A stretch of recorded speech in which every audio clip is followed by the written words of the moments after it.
buenas noches, hinchas, socios de Racing, todo el mundo que sea o no de Racing y que quiera escuchar un rato aquí en Mozart y Corbata.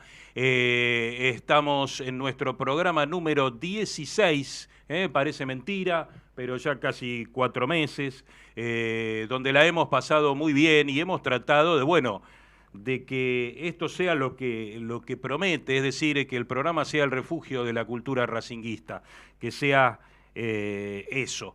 El programa de hoy tratará sobre derechos humanos. Este, ahora vamos a presentar hay varios invitados, lo vamos a ir presentando de a poquito en el transcurso del programa. Y yo pensaba antes que sí, un poco tenía razón Fede en el programa anterior, que decía que bueno, es un clima así destemplado, un poco gris, y entonces está ideal para charlar un poco de- de estos temas, de charlar, de poner quizás un cambio menos y escuchar y escucharnos un poco. Y pensaba también, bueno, más allá de que vamos a empezar ya con derechos humanos y con nuestros invitados, no solo lo que Fede decía de que él dudaba del partido de Racing con Nacional, yo digo que antes del partido de Racing con Nacional está el partido con los tucumanos y no sé cómo nos irá. Pero ya estoy viendo, hace un ratito ya la estoy viendo a Loli Insúa para acompañar en la conducción del programa, para conducir. ¿Cómo te va, Loli? ¿Cómo va todo? Hola Carlos, buenas noches. Todo bien, por suerte. ¿Cómo, cómo? ¿Vos cómo? Bien. Perdón, te estaba escuchando atentamente y me gustó ese inicio, esa cosa del clima está feo. Bajemos un cambio, nos ponemos a charlar de cositas. Exactamente, exactamente. Y tratar de ser variado, lo más variado posible, como siempre intentamos hacer, dentro de un tema. Nosotros tratamos un tema y dentro de ese tema le damos las variantes y lo que se pueda. Hoy los derechos humanos. Dentro, como siempre, relativo a Racing, a todo lo que tiene que ver con Racing. El tema gira en torno a Racing. Está de más decirlo, pero bueno, uno lo repite así como antes de presentar a nuestra invitada, que ya la veo, nuestra primera invitada, decir que el programa se puede ver en twitch.tv barra Racing Online, OK, y en las demás redes es @Racing Online. Exactamente. Esta vez lo aprendí, ¿viste? Sí, Tardé un pero se tiempo, logró. se logró, tardé un tiempo y sin ningún papel ni nada. Así que aquí estamos. Loli, si querés, darle la bienvenida a nuestra primera invitada. Sí, cómo no, ya está conectada Micaela Polak, con la que vamos a hablar ahí un poco de la temática de derechos humanos, que es bueno lo que nos convoca en el día de hoy. Buenas noches, Micaela, ¿cómo estás? Hola, buenas noches. Disculpen la imagen, pero soy una persona de radio y no sé manejar estas cosas. No, no pasa nada, no te preocupes. Bueno, No, no hay drama, ahí estás, te ves, ahí estás, no hay ningún problema. A acá veces, estamos. bueno, no tiene tampoco que ver a veces con uno, sino con, bueno, la tecnología, que a veces ayuda menos. Tal Eh, cual. Micaela, yo te he escuchado varias veces y te he visto varias veces en charlas hablando sobre un tema de investigación que vos has seguido, que es el tema de los fusilados en la cancha de Racing, en rodeando la cancha de Racing. Eh, Te pediría para empezar que me refresques la historia y le refresques la historia a la gente. Sí. El 22 de febrero de 1977, no tenía ni un año la dictadura, hubo un fusilamiento en la puerta 19, donde hoy entra la ambulancia a la cancha, que está al lado del Sí, sí. jardín, pegadito. Eh, Hubo un fusilamiento de 6 personas, 4 varones, 2 mujeres.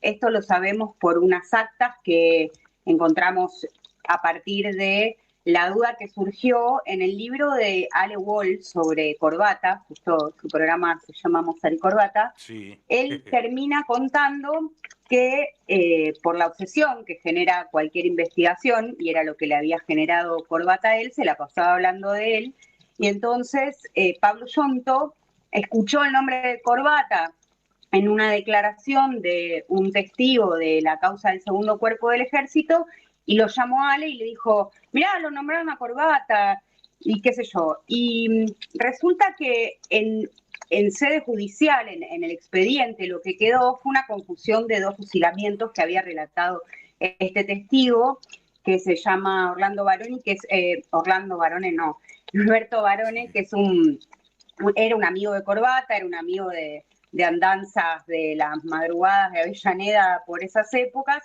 y una noche volviendo a la pensión de Racing, donde vivía Corbata, vieron los restos de este fusilamiento del 22 de febrero del 77. Lo que pasa es que a Barone lo habían convocado por otra causa, por otro fusilamiento, de hecho, que había sido en Piñero, donde él vive, y bueno, él tenía muchísimos más detalles de este.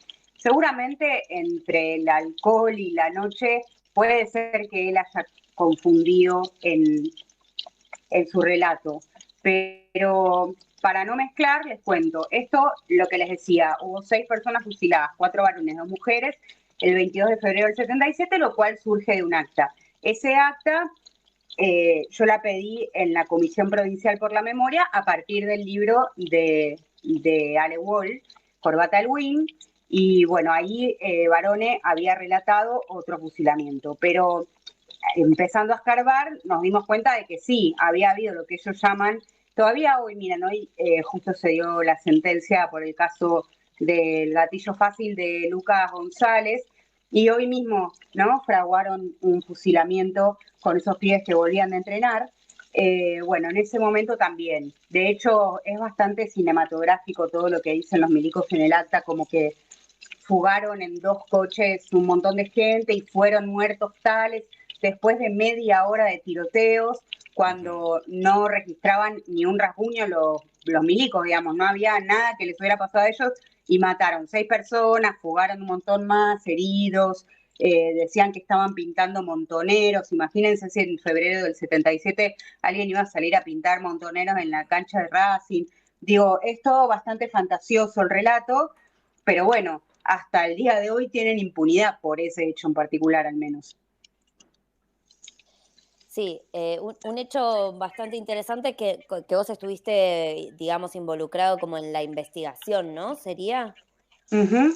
Y está en Sí. algo... Sí, perdóname. No. No, eso que les contaba, yo terminé ese libro, se me cayó de las manos porque, spoileo, para quien no lo haya leído, un poco termina así el libro, y no lo podía creer, entonces empecé a preguntar a un montón de gente, desde mi viejo, digamos que en ese momento habría ido a la cancha, hasta periodistas que conozco, al mismo Ale Wall, y bueno, no, nadie sabía demasiado. Entonces lo primero que hice fue comunicarme con una amiga que trabaja en la Comisión Provincial de la Memoria. Me dijo, sí, vos pedilo como investigadora, es un acto administrativo, digamos, que no requiere mayor cuestión que presentar el DNI, decir por qué alguien está investigando. Y sí, como al mes aparecieron las actas, estaban ahí efectivamente.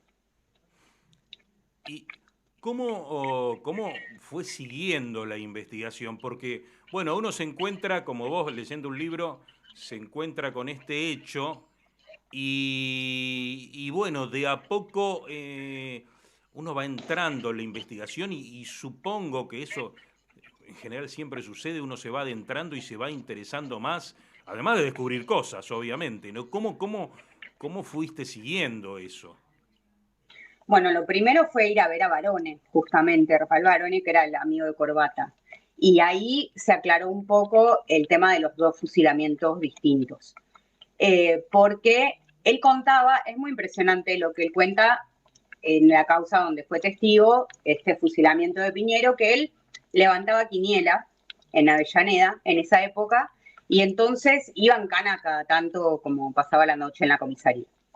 Y una noche él va en cana por esto y ve que hay un grupo de jóvenes, muy jóvenes, que estaban en la comisaría también, y le llamó la atención porque no era habitué no era un público habitué de la comisaría.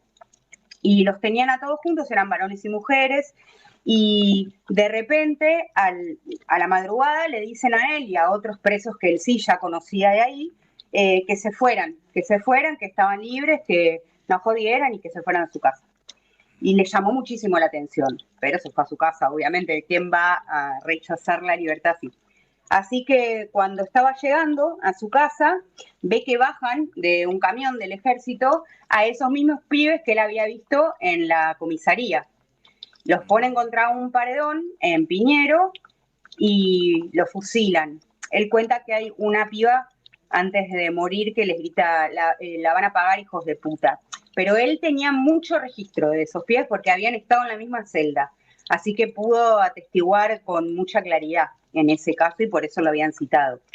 Pero ahí nos damos cuenta que no es el mismo fusilamiento de la cancha de Racing. De hecho, fue un verano donde hubo muchísimos fusilamientos en Avellaneda y suponemos que tiene que ver con vaciar algunos centros clandestinos.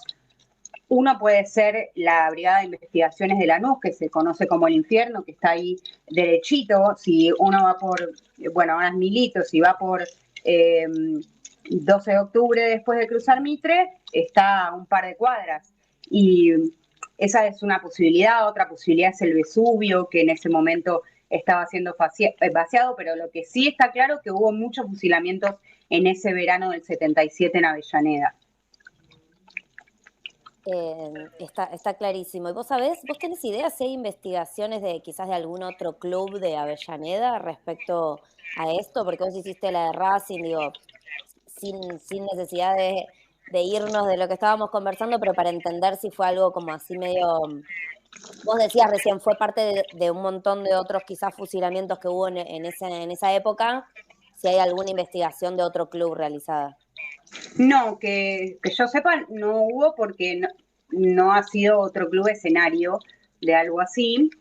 Pero bueno, esto es hasta donde sabemos, porque pensá que hasta hace 5 años no teníamos ni idea de esto. Después, bueno, a partir de que sale de lo de varones y empiezo a hilar con otras personas y a ir preguntando y qué sé yo, alguien me tira el nombre de Lito Traves, que es un compañerazo socio del club que había estado. Pasó algo gracioso, si se quiere, con Lito, es que él fue a la cancha, fue la primera vez que fue su hijo a la cancha, tenía 1 año, él el 20 de febrero del 77. Y en el medio del partido, para que el pibe no jodiera porque estaba llorando, le dan un anillo, el anillo de bodas de Lito. Entonces en él lo revolea y lo pierden. Y era un quilombo buscarlo en ese momento, y entonces Lito le dice al intendente que lo va a venir a buscar al otro día. El lunes llovía muchísimo, entonces Lito no va.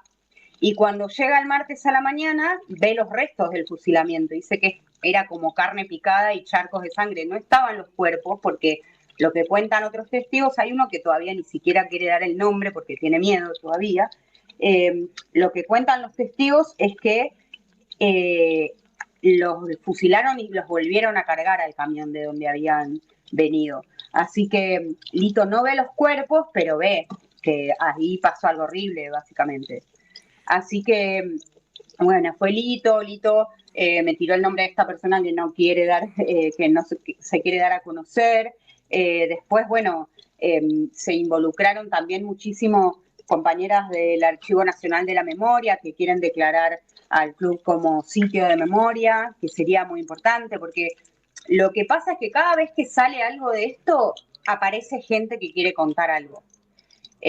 Así como cuando fui a tocar timbre a preguntar si alguien se acordaba, hubo miedo, digo, no, nada que ver, y qué sé yo, de repente hay alguien que sí se anima porque se hace público. Así que la verdad es que estaría bueno, y siempre reclamamos también que desde el club se dé a conocer un poco más, por esto de que sí, aparece gente. Quien firmó las actas está vivo, por ejemplo.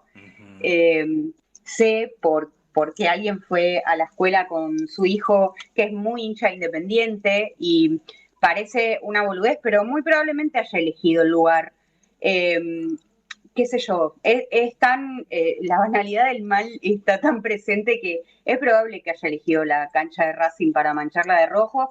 Y bueno, esa es otra cosa pendiente porque él no está en ninguna causa imputado y bueno, hay que ir a enfrentarlo y ver si quiere contar algo, lo cual no creo y por eso todavía no lo hice, de ir a encararlo y decirle, bueno, contá qué pasó, porque si no está imputado, muy probablemente a partir de un testimonio lo estaría, así que no creo que quiera contar. Ajá. Qué detalle tan extraño que vos decís que quería manchar la cancha de Racing de rojo, porque vos querés inferir que es hincha independiente esta persona. Sé que lo es, Claro, claro, claro. lo conozco a partir de otras personas, Sí, digamos. sí, por supuesto, mucho más allá del caso que no tiene nada que ver de qué club sea quien sea, ¿no? No, claro que Por no, supuesto, pero qué sé yo. pero lo que te quería preguntar, que vos más o menos lo estabas comentando de otros episodios, y yo había escuchado hasta que de otra gente, bueno, Lito estuvo hace un par de semanas acá, Ajá. eh, y de otra gente, incluso la misma Tita, que yo había escuchado que, bueno, bueno, en esas épocas no sería nada extraño episodios de este tipo o temas violentos que sucedían, ¿no? Hay otros, ¿no? Hay más testimonios de cosas, ¿no? Que sucedieron. Sí, sí, Tita dicen que estaba muy asustada esa noche porque, bueno, obviamente se escuchó todo, no sé si, bueno, hay un testigo que sí vio que estaba en la pensión, no sé cuánto habrá visto ella, pero sé que estaba muy afectada por esto. Claro, me imagino que va tocando a diferentes personalidades, o ha ido tocando a diferentes personalidades Racing. Me llama la atención cómo se ha ido como reconstruyendo, ¿no? Un poco la historia por casualidades muchas veces, por la investigación, ¿no? También, claramente. Sí. No, decime, sí, Iria. No, eso sí, Ah, asentía. perfecto, no, está bien. Y yo pensaba en, nada, por ahí algo medio obvio, pero digo, como la importancia, ¿no? Como de que hagamos memoria respecto a estas cosas. De nuevo, es algo que quizás es obvio, pero en los clubes de fútbol muchas veces se trata como de dejar fuera un montón de cosas, como si el fútbol Ujú. fuera solo fútbol, Sí, o el club es solo fútbol y en realidad es una institución de la sociedad más que ha pasado por todo, o sea, es transversal. Así que está buenísimo también hablar de estas cosas. total. Yo creo que Racing fue víctima de esto, porque obviamente no participó, pero bueno, nos mancharon con esto, digo, nos pegó un cachetazo la historia en la cara, ¿no? Porque es eso que vos decís. Los clubes son actores sociales también, muy importantes. Entonces, bueno, también es tarea de las asociaciones civiles hacerse cargo un poco de todo esto.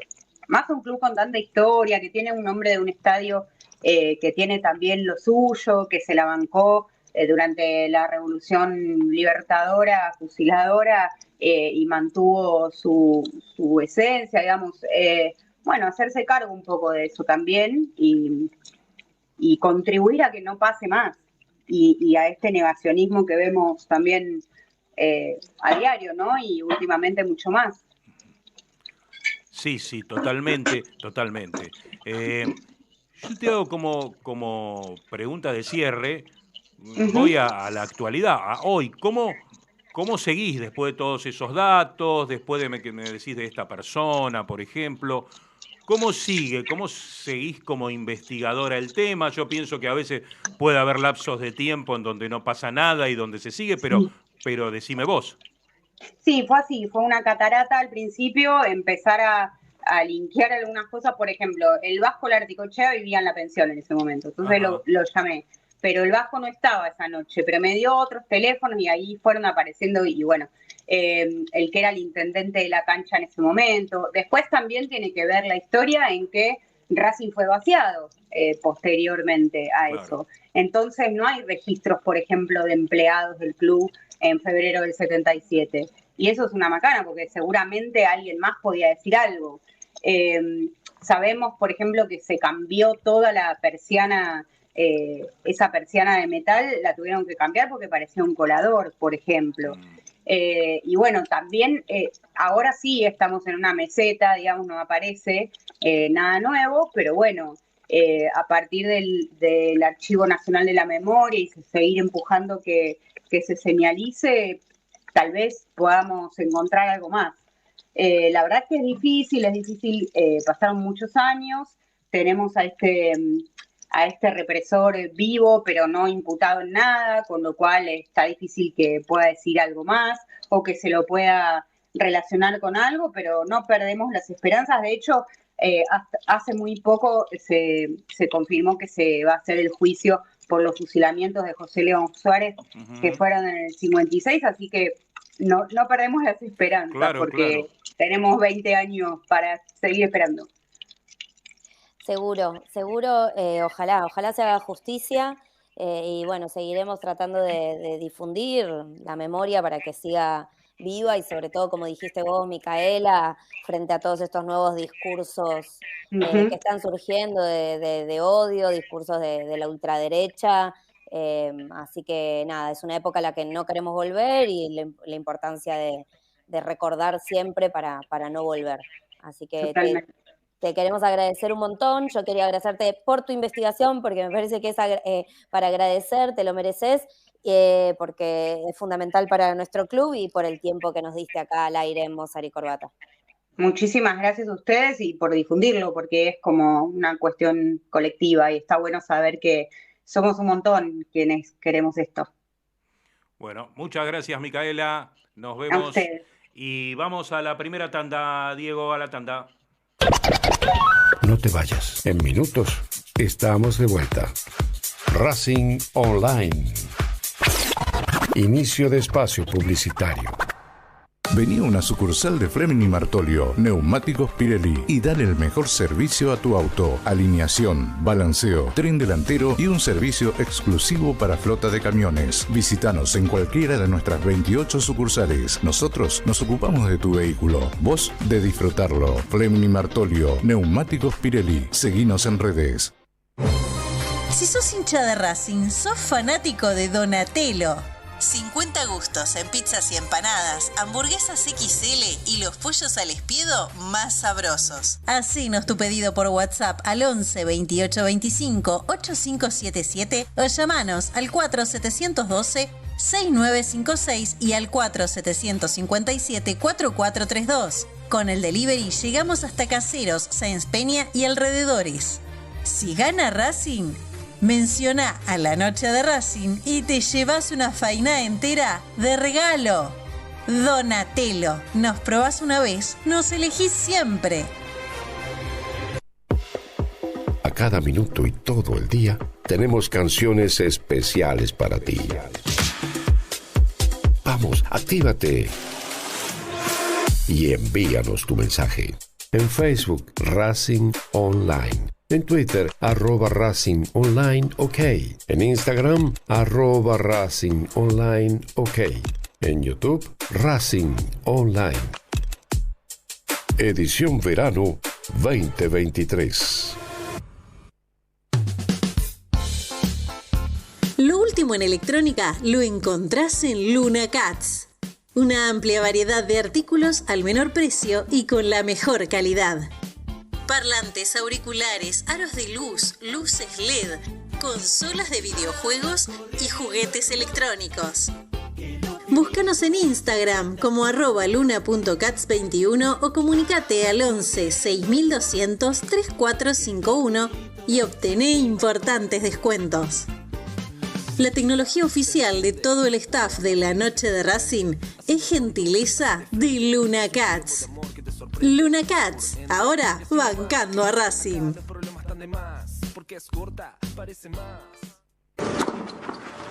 Allianz Neumáticos, sponsor oficial de los deportes de Racing. En cada rincón, en cada entrenamiento y en cada cancha. Ahora también en el corazón de los deportistas del club. Allianz Neumáticos, comercializado por la empresa Fleming y Martolio.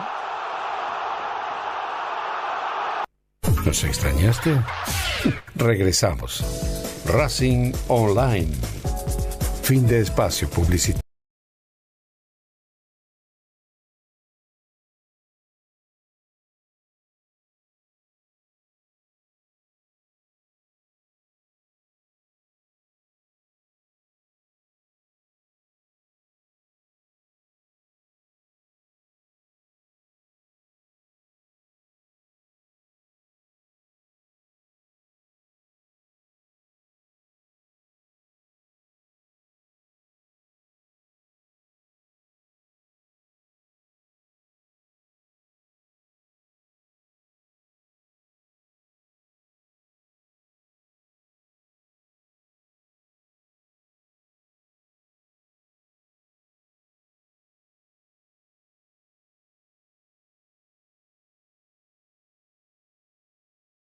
Y ahora con Micaela Pollack hablándonos de los fusilamientos ahí en la cancha de Racing. Que bueno, como yo decía, yo la había escuchado varias veces, pero me interesa refrescar el tema, ver en qué va, porque bueno, así indudablemente las cosas no pierden vigencia, ¿no? Temas tan importantes además.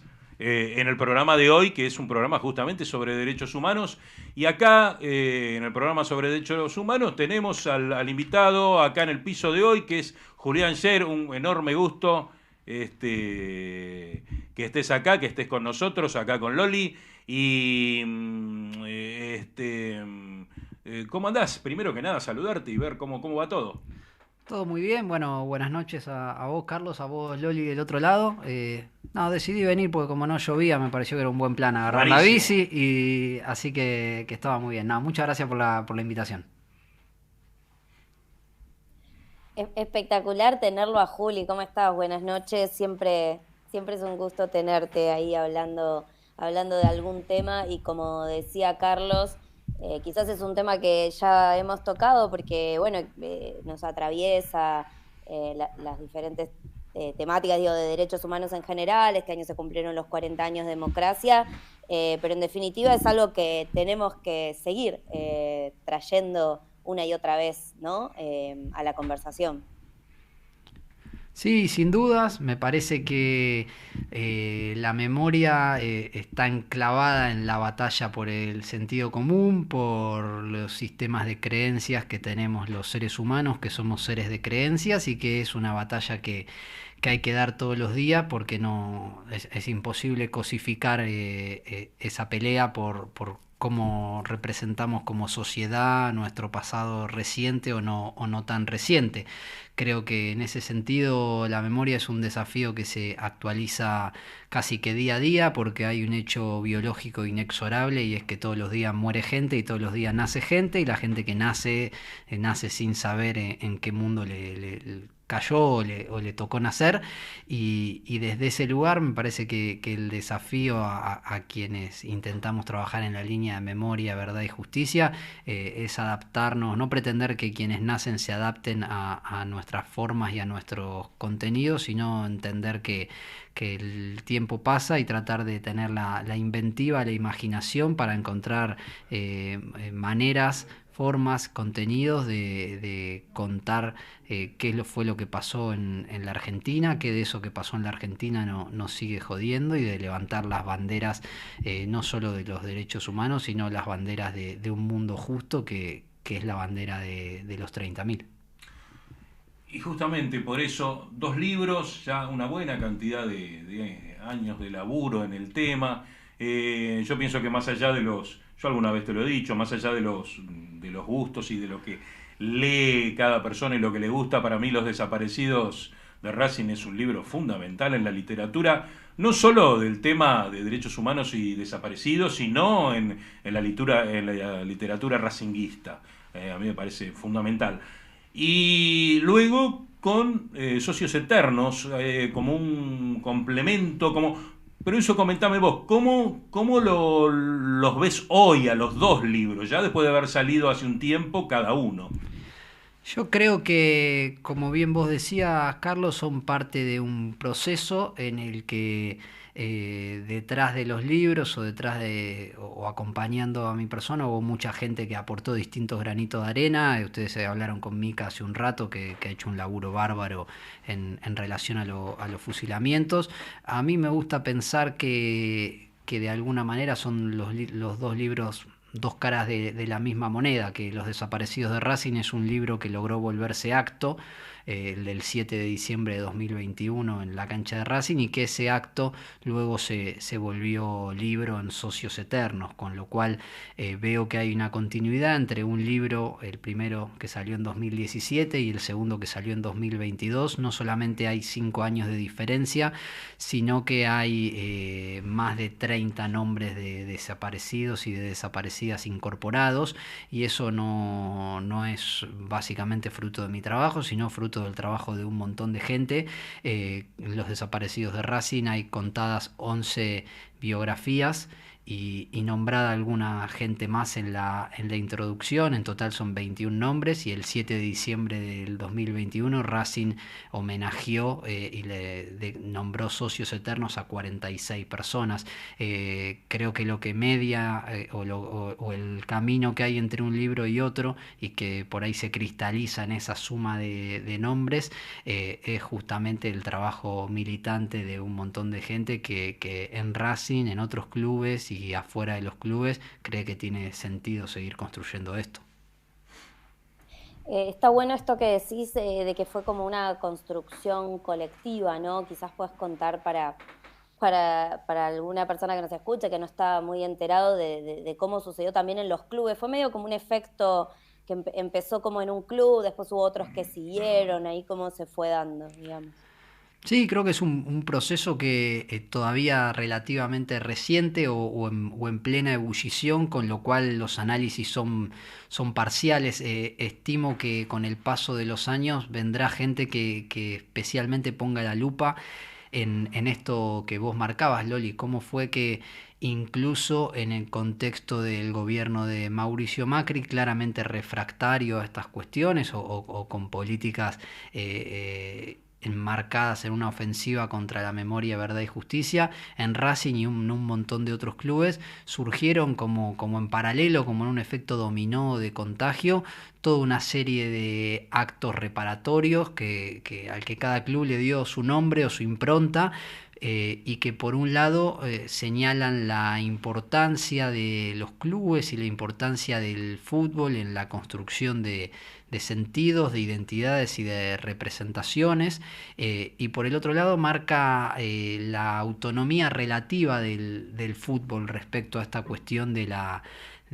los derechos humanos y de la memoria. A veces tiende a hacerse como análisis demasiado de reflejo, y uno dice, bueno, si hay determinado gobierno con nacional o provincial o municipal, inmediatamente tiene que haber un reflejo de determinada política, y evidentemente el fútbol tiene como sus propios tiempos, como hay otras actividades que también, y su propia autonomía, y este suerte de boom o de moda, en el buen sentido de la palabra moda que marcaba Loli, aparece en un tiempo en el que desde otras actividades u otras esferas de la sociedad civil se viene desplegando una avanzada importante contra la memoria, la verdad y la justicia. Por suerte, Racing no es una excepción, ni necesariamente es un club pionero en esto, sino que se sumó a este camino, y creo que cuando suceden estos actos reparatorios o en Racing o en el club que sea, ese club no solo aporta un pequeño granito de arena a la sociedad en general, sino que en algún terreno se vuelve un club más justo, y bueno, creo que eso es para celebrarlo. Justamente vos fijate que yo recuerdo en mis tiempos en que estaba representando a Racing en Historia AFA, con los amigos de Boca, que ellos dan cursos de historia de su club, y comentaban que empezaban, no hace tanto, ¿no?, a rastrear y a buscar a sus desaparecidos, habiéndose basado en el libro Los desaparecidos de Racing. Así que mirá si no trae un efecto dominó, movimiento que está muy bueno. Pero Te pregunto a vos cómo después ya te digo, vos decís del 2017 que salió de Los Desaparecidos, ¿cómo, cómo fue la recepción de la gente de ir y llevar un libro y presentar un libro y mostrarlo en el club y en distintos clubes o filiales de Racing? ¿Qué repercusión, más allá del acto que se hizo, ¿no? Pero en general en el hincha, en la gente. Yo creo que, o por lo menos siempre la estrategia, en particular con el libro Los Desaparecidos de Racing, fue que la camiseta de Racing, que la palabra Racing pudiera servir como una excusa para que más gente que por cuestiones de contexto, de biografías o de edad, hubiera quedado más alejada de la cuestión de los derechos humanos y de la memoria, con la excusa de leer la palabra Racing o de historias vinculadas al club, al club que quieren, se arrimara a entender o a conocer qué fue lo que pasó en la Argentina en ese tiempo. Creo que ese objetivo en parte se cumplió por este mismo que vos decías, que tuve la oportunidad de recorrer filiales, de presentarlo en el club, y bueno, en eso vos tuviste también la oportunidad de hacer recorridos similares con tus libros, y la gente de Racing me parece que en líneas generales recibe bien estos materiales, y uno se siente muy agasajado y muy bien tratado. Yo fui aprendiendo con el tiempo que cada oportunidad de presentar alguno de los dos libros es en sí mismo un pequeño acto reparatorio, porque permite traer nombres, rostros, historias, identidades que el genocidio buscó borrar al presente, y me parece que eso siempre repara y permite entender de dónde venimos y hacia dónde debemos ir, y que esta cuestión que durante muchos años quedó por ahí en términos generales alejada del mundo del fútbol y del mundo de los clubes, con cierta cuestión de la indiferencia o de cosas que todavía se pueden leer. No mezclemos el fútbol con la política, no mezclemos nuestro club con los derechos humanos. Por lo menos para mí, de lo personal, es bastante gratificante que poder haber hecho un pequeño aporte para que de estos temas se hable en Racing y en otros clubes. Totalmente, un pequeño gran aporte. Recién hablábamos con Mica un poco de eso, ¿no? De la importancia de seguir recordando, y yo siempre pienso, de hecho lo pienso también cuando hablamos por ahí con escritores que nada tiene que ver con derechos humanos, pero me parece que en este sentido más todavía en la importancia de lo cultural relacionado a esto, porque es algo como que deja alguna huella quizás, o deja algún contenido que puede ser transmitido a través de las generaciones, ¿no? Porque podría quedar, como dijiste vos, en un simple acto, pero bueno, hacerlo libro, hacerlo investigación y después libro, como hizo Mica, hacer un documental o etcétera, me parece que permite vincular a las personas desde otro lado también. Sí, mirá, un poco Loli, la idea de Socios Eternos del segundo libro tiene que ver con eso que vos decís. Yo cuando fue todo el proceso del armado del acto, que se trabajó en pandemia junto a la gente del archivo histórico, revisando actas, demás, participaron además muchas áreas del club. No hubiera sido posible el acto sin, para empezar, la comisión de 5 socios que le presentó al departamento de socios del club el proyecto. No hubiera sido posible si el departamento de socios no lo presentaba a la comisión directiva, si no trabajaba la gente del estadio, el área de marketing, de comunicación. O sea, hay mucha gente que no quiso, sin ninguna pretensión de figurar en nada, se sentó a laburar para que el acto fuera posible. Y en ese proceso a mí me tocó un poco la función de quedar como enlace con las familias, y yo no pensaba escribir ni este libro ni ninguno. Y lo que sucedió es que creo que el acto fue realmente un momento maravilloso, inolvidable, y como yo había quedado con esa función de enlace, empecé a recibir con el correr de las horas y de los días videos, fotos, audios, textos de familiares, amigos y compañeros de los 46 contando cómo habían vivido en carne propia ese acto reparatorio. Y lo primero que hice fue, compartirlo con mi hermano, con mi papá, porque me parecían realmente conmovedores los testimonios. Y después me empezó a pasar dos cuestiones. Primero, me pareció injusto que solamente mi círculo íntimo y yo pudiéramos acceder a disfrutar de esos testimonios. Y por el otro lado, me pareció que había que dejar un registro documentado para las generaciones que van a venir de qué fue lo que pasó esa tarde del 7 de diciembre del 2021 en la cancha de Racing. Y a mí, así como antes planteé las similitudes entre los libros, creo que tiene una gran diferencia, que es que Los desaparecidos de Racing es de esos libros, como se escriben tanto, sobre todo los de ficción y demás, en los que uno agarra la arcilla y le da la forma que puede o que quiere. Y me parece que hay otros libros que están ahí, digamos, esperando que alguien le ensamble las piezas, cual rompecabezas, digamos. Yo creo que Socios Eternos es un libro que empezó a escribir un montón de gente sin saber que estaba escribiendo un libro, y que un poco mi tarea, a partir del privilegio de recibir todos esos materiales, fue buscarle una forma, ensamblarlo y hacer que coordinara. No podría haber habido Los desaparecidos de Racing, seguro, pero mucho menos Socios Eternos, si no fuera por toda esta enorme cantidad de gente que tuvo la generosidad de mandarme esos audios o de mandarme los textos que escribieron en cuanto llegaron a su casa, y me parece que valía la pena para el Racing que vendrá, para el fútbol que vendrá y para la sociedad que vendrá, que eso quedara documentado de alguna manera. Y bueno, como vos sos sociólogo, ¿no? Vos sos sociólogo. Sí.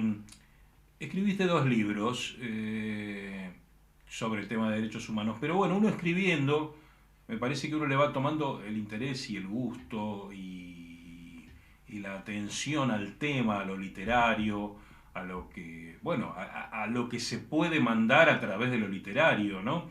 Digo, vos quizás pensabas hacer uno y por lo que comentaba justamente salió el segundo. Y puede haber algo más o algo relativo a los derechos humanos, o a lo mejor no, pero digo, indudablemente te ha hecho más estudioso en el tema, ¿no? Sí, eso sin duda. A mí me gusta mucho leer, me gusta también mucho escribir, más me gusta leer que escribir, y creo que a veces las cosas como suceden. Hay veces, y aprendí ambas cosas con los 2 libros que, como comentaba recién, tuvieron procesos de trabajo distintos, digamos. Uno lo tuve que pensar de cero y el otro medio que se me vino encima. Con lo cual, nada, creo que hay veces que a uno se le pueden ocurrir proyectos y decir, voy por esto y voy a escribir esto. Y a veces hay que tener paciencia y las cosas por ahí aparecen cuando uno menos lo espera. No tengo en este momento el proyecto de escribir un libro vinculado nuevamente a Racing y a la memoria o a los derechos humanos, pero quizá porque no se me ocurrió cómo, o no se me ocurrió una nueva idea, o no se me ocurrió cómo hacerlo. Me parece que esta clase de trabajos, a diferencia de la ficción u otro tipo de textos, que por ahí depende de lo que exclusivamente de lo que uno quiera hacer o del aporte literario, yo intento pensarlos en un sentido de, por ponerle algún nombre, de alguna eficacia mínima o algún objetivo vinculado con esta pelea histórica que heredamos de madres y abuelas, de memoria, verdad y justicia. O sea, no escribiría solamente un libro vinculado a este tema o por una cuestión de gusto, de placer o de desarrollo literario o estético. Creo que tiene que haber todo eso para que pueda ser un buen material, pero creo que cada uno de los libros, si bien se enmarcan en líneas generales en la misma pelea o en la misma búsqueda, tuvieron su objetivo o su búsqueda específica, que después se podrá evaluar si se cumplió o no, digamos, pero no era solamente una búsqueda literaria. Quizás si yo hubiera tenido otras herramientas, en vez de un formato de libro, hubiera sido un cortometraje u otra cosa. Creo que por encima del formato, en este caso puntual, sobre este tema puntual, para mí está el motivo o el tema en sí mismo, digamos. Yo, por supuesto, cambiaría no haber escrito una línea sobre estos temas si pudiera garantizarme no solo el acto del 7 de diciembre, sino que el club va a seguir nombrando socios eternos a los nuevos hinchas y socios detenidos desaparecidos que vayan apareciendo. En este sentido, creo que en esta pelea lo que hemos aprendido es que los nombres de cada uno de nosotros van por detrás de las banderas de memoria, verdad y justicia, y siempre detrás del escudo de Racing. Seguro. Estaba escuchando atentamente y me quedé un poco pensando, reflexionando. No sé, Carlos, a mí no me queda por ahí muchas preguntas, y en realidad quería como hacer una especie de agradecimiento, pero sí, perdón, no voy a hacer una pregunta ahí, medio una pavada relacionada a lo que te dijo Carlos. A vos el tema de los derechos humanos, un poco esto que dijiste vos, como que se te vino, no era una temática que vos tratabas antes. De hecho, no es algo a lo que vos... Digo, no sos una persona que se relaciona 100% con los derechos humanos, digo, tu laburo en Racing va por otro lado, etc.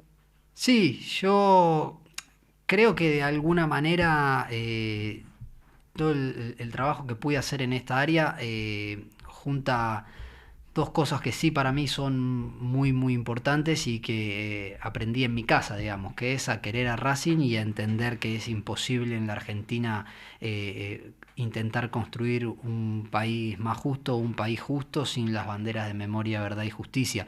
Justamente hay uno de los textos que aparece en Socios Eternos, el que está vinculado a la historia del poeta Roberto Santoro, quien editó Literatura de la Pelota y que está detenido desaparecido desde el 1 de junio del 77, que explica mi vínculo no con Racing, soy de Racing porque mi papá me hizo hincha de Racing, sino mi vínculo y el vínculo de mi familia con esta cuestión. Digamos, mi abuelo paterno, el papá de mi papá, León, le regaló Literatura de la Pelota a mi papá cuando mi papá era chico, y mi papá siempre no solo leyó a Santoro y conoció quién era Santoro, sino que la cuestión de que Santoro fuera de Racing como él marcaba potenció eso, y mi hermano y yo crecimos sabiendo que Santoro era de Racing como nosotros y que estaba desaparecido por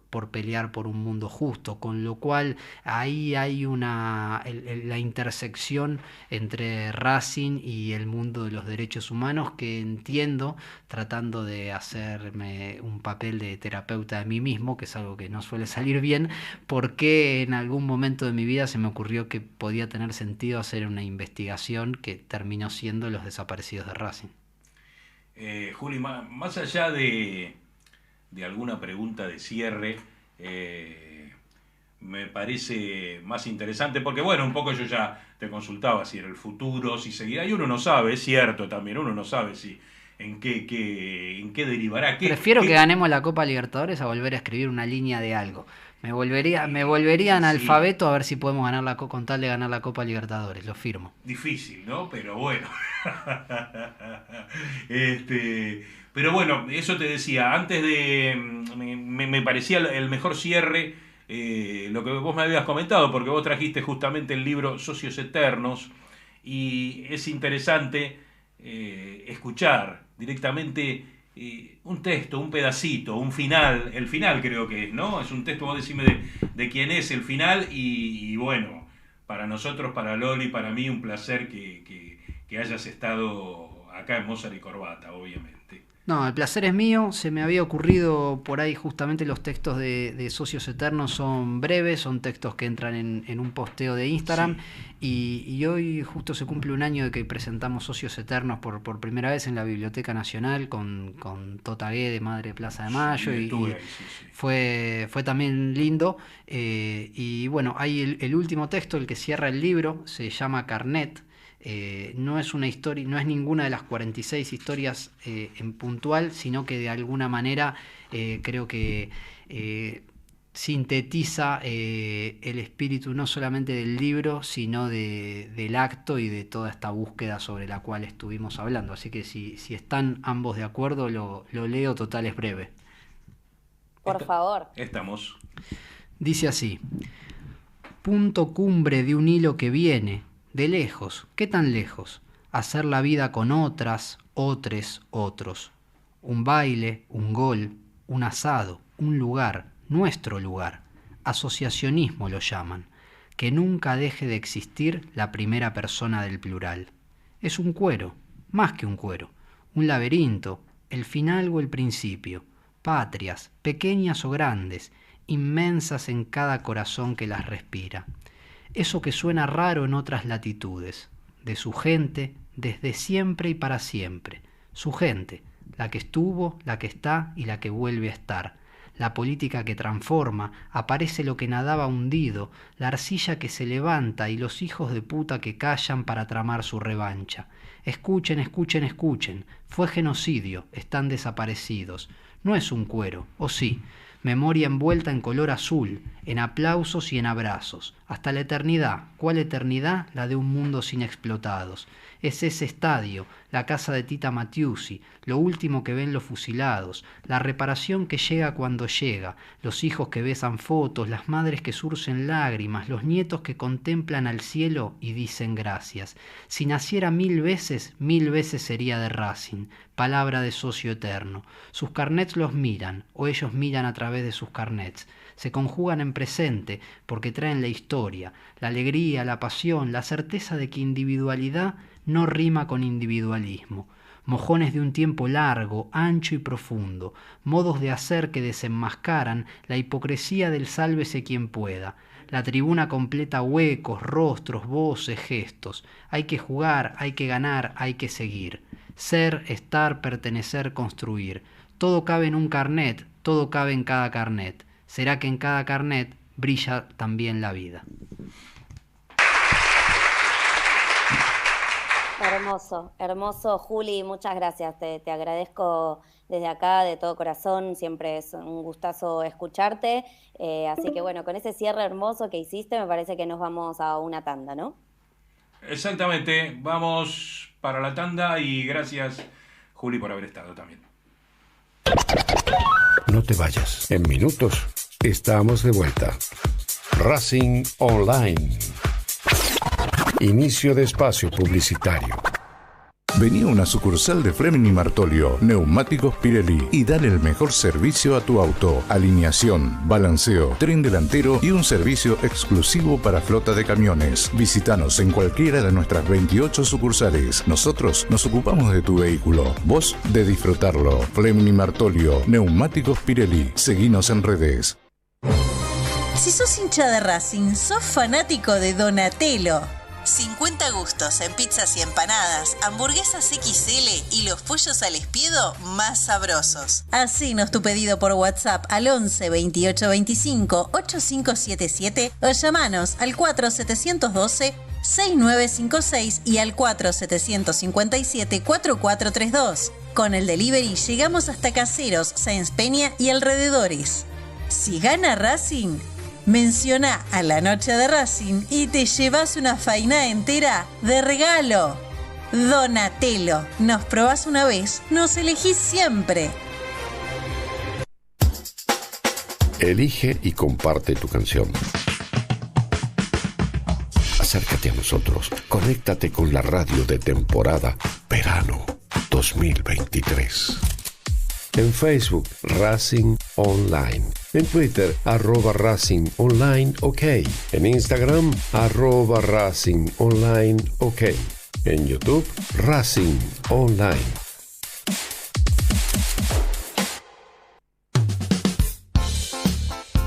Lo último en electrónica lo encontrás en Luna Cats. Una amplia variedad de artículos al menor precio y con la mejor calidad. Parlantes, auriculares, aros de luz, luces LED, consolas de videojuegos y juguetes electrónicos.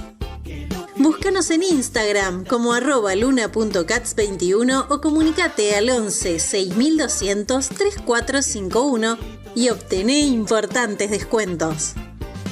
La tecnología oficial de todo el staff de la noche de Racing es gentileza de Luna Cats.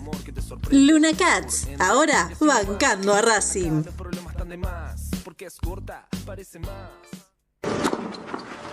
Allianz Neumáticos, sponsor oficial de los deportes de Racing. En cada rincón, en cada entrenamiento y en cada cancha. Ahora también en el corazón de los deportistas del club. Allianz Neumáticos, comercializado por la empresa Fleming y Martolio. ¿Nos extrañaste? Regresamos. Racing Online. Fin de espacio publicitario.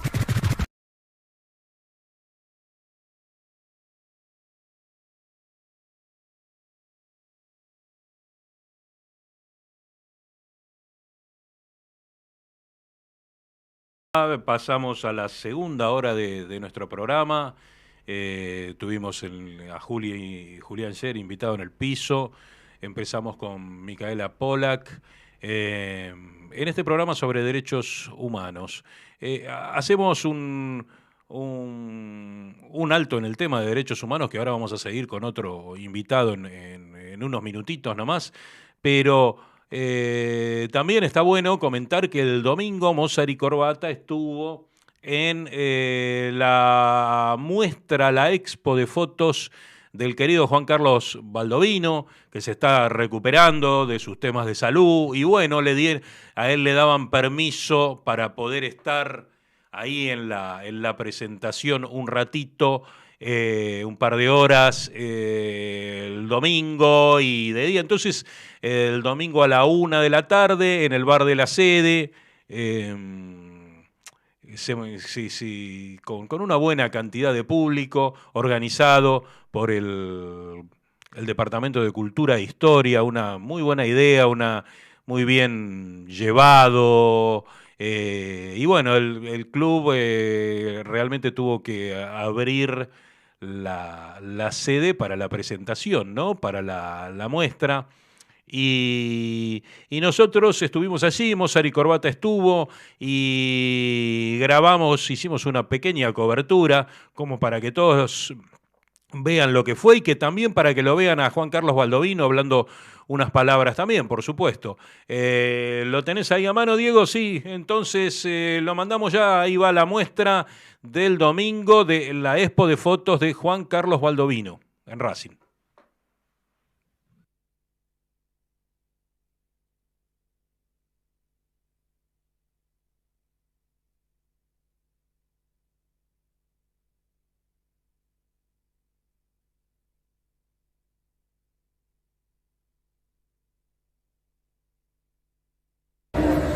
Fede, estamos en la muestra acá.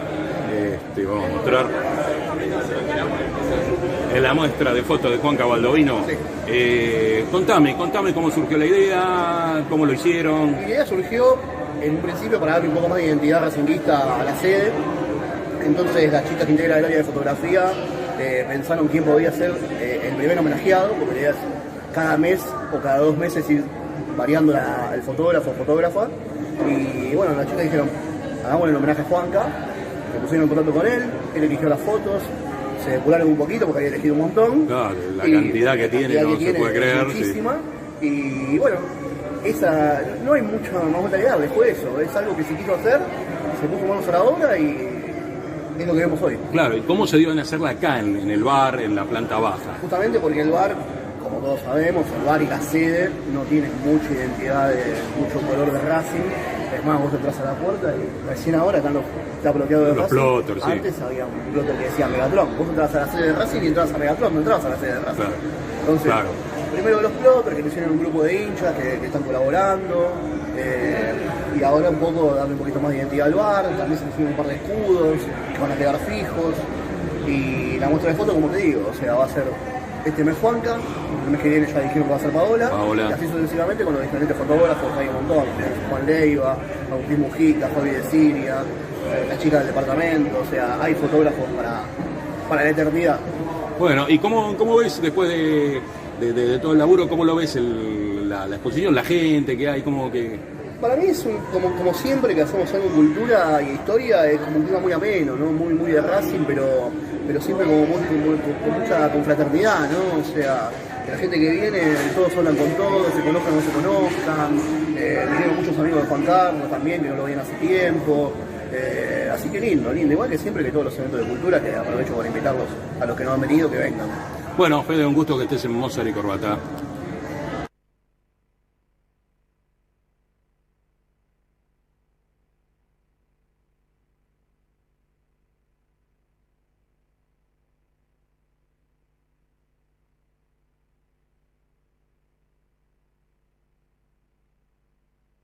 Estamos en la exposición, en homenaje y exposición de fotos en el bar de Juan Cabaldovino. ¿Cómo lo organizaron? ¿Cómo lo organizó el departamento? Bueno, la idea ya venía desde hace tiempo de poder empezar a poner linda las sedes, y pensamos en esto de hacer unas fotos y que queden como una exposición eterna, digamos, y que la gente pueda venir, pueda disfrutar de las fotos de Juanca. Después, bueno, van a ser de Paula Lara, que es otra fotógrafa también muy reconocida en Racing. Y nada, la idea era esa, o sea, surgió con mi compañera Estela Berteta, de poder homenajear a los fotógrafos de todo el club y que la gente pueda también disfrutar de todo esto. ¿Y hablaron con la gente del bar? ¿Eso cómo lo coordinaron? Eso se encargó Hernán Sormani, que es el encargado de la sede, comisión directiva. Hablaron con la gente del bar y la idea era que bueno, que empezamos a poner linda la sede, que tenga más identidad racinguista. Y bueno, nada, la idea surgió, nos dieron el ok, obviamente, así que nada, la idea es que quede mucho. Y vos como fotógrafa, ¿cómo era la idea de poner, dónde poner, cuáles las elige Juan, pero cómo ponerlas, ¿no? Las fotos. Y bueno, las fotos en realidad las seleccionó Juan, fue esa la idea, pero bueno, la idea era poner fotos de él, sacadas a él, digamos, que son una de Paola, y después las fotos que él eligió, ir poniéndolas y que queden como una muestra durante un mes, toda la gente se pueda acercar a verlas, para que reconozcan también el laburo. Todo el mundo conoce a Juanca, así que nada, la pueden pasar a disfrutar. ¿Y qué te parece una vez ya instalado y una vez en plena celebración? La verdad que es muy lindo, se acercó mucha gente, así que estamos muy contentos. Nada, toda la gente del departamento dio una mano en hacer las fotos, también el buffet, así que nada, la verdad que estamos muy contentos por toda la gente que vino. Bueno, gracias Camila, para Mozart y Corbata.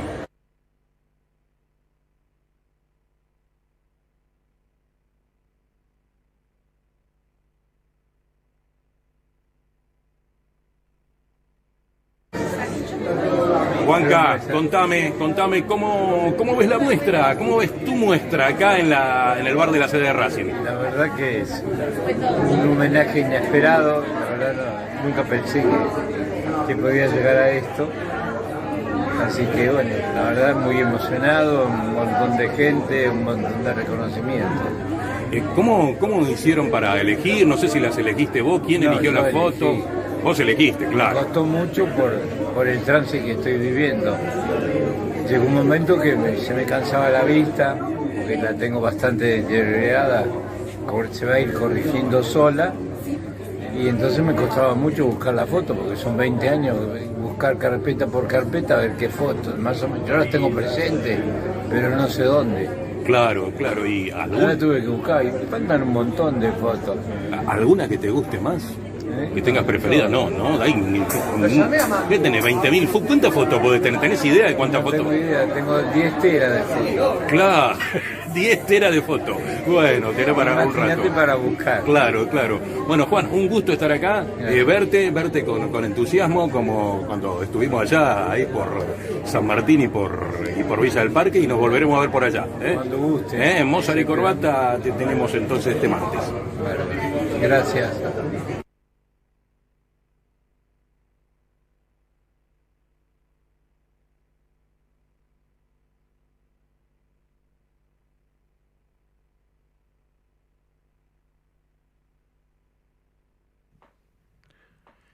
Y ahí estuvimos viendo y escuchando el video. Uno a veces en esta dinámica de hoy se olvida que, bueno, no todo el mundo está viendo y escuchando. Hay gente que solo está escuchando. Y para la gente que estaba escuchando justamente, decirles que quienes intervinieron, la gente que estuvo hablando en el video, era Federico Cogo y del Departamento de Cultura e Historia, Camila Lombardini, también del mismo departamento, responsable del área fotografía, que junto a Estela Berteta más o menos diagramaron, digamos, todo lo que fue la muestra, y entre medio vimos una buena cantidad de fotos. había digo, un poco también para la gente no solo que no estuvo, sino que no acá no lo ve, no lo está viendo, decirle que fue en el bar. La idea fue en el bar, en una pared del bar, contra una pared, que, como decía Fede, hace rato no tenían esa impronta académica con la que uno está acostumbrado. Entonces, bueno, es muy buena la idea de poner fotos, de ir poniendo fotos, y este mes fue Juanca, el mes que viene Paola Lara, y un montón de fotógrafos que ilustren, que embellezcan y que le den una gran identidad, como los ploteos que hay en la entrada, el gran laburo que han hecho unos cuantos muchachos ahí que estaba Félix Calipari, Juan Carlos Mendoza, que han intervenido justamente en el ploteo de la entrada. Pero lo que quería decir es que, bueno, había una buena cantidad de fotos, y lo interesante es que todas las fotos estaban bien enmarcadas, ¿no?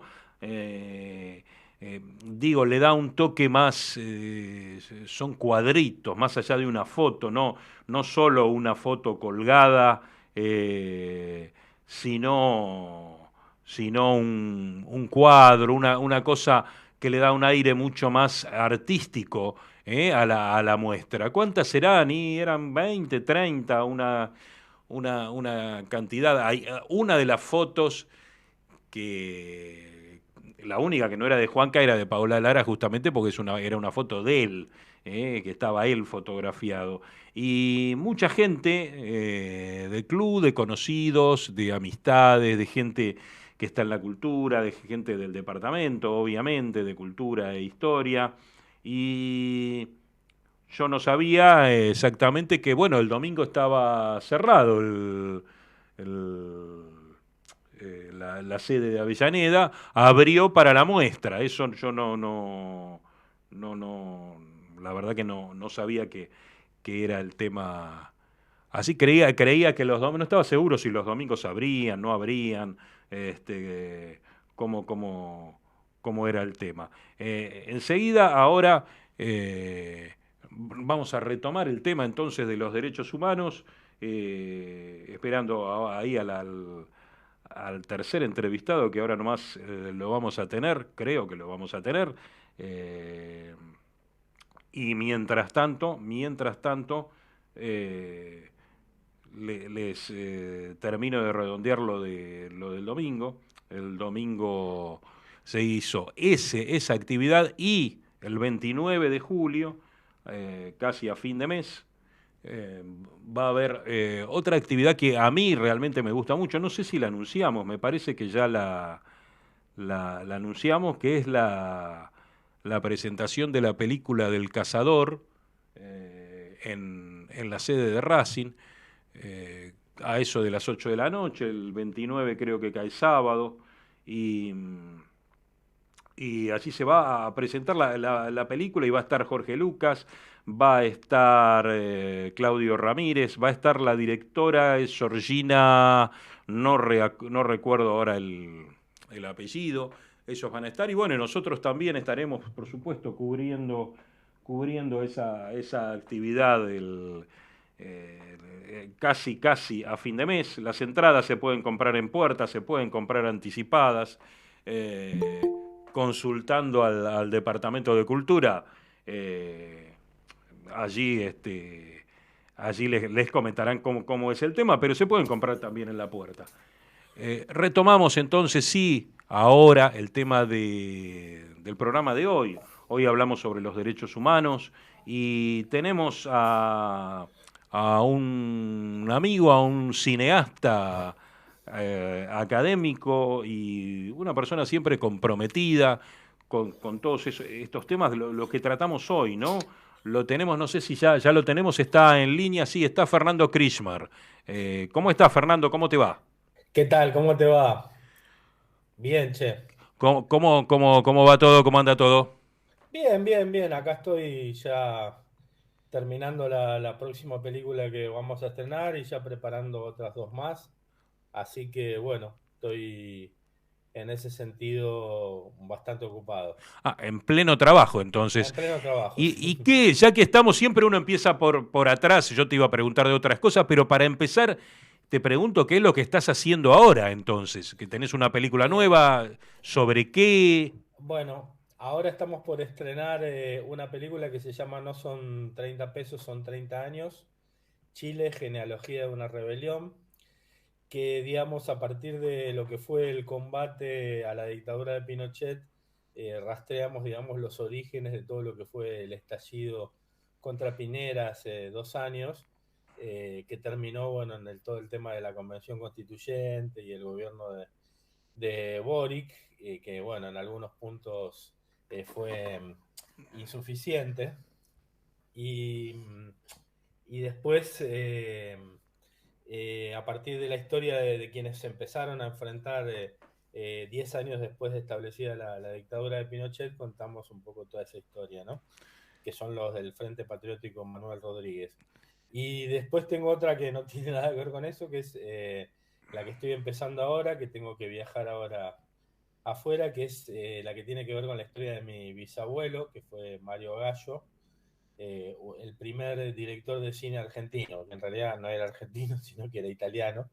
Y entonces voy a viajar a la zona donde él nació, a conocer un poco las raíces de él, que fue, digamos, te digo, el primer director de cine argentino, y ya arrancó con un tema bastante controversial, que fue el fusilamiento de Dorrego en 1908, ¿no?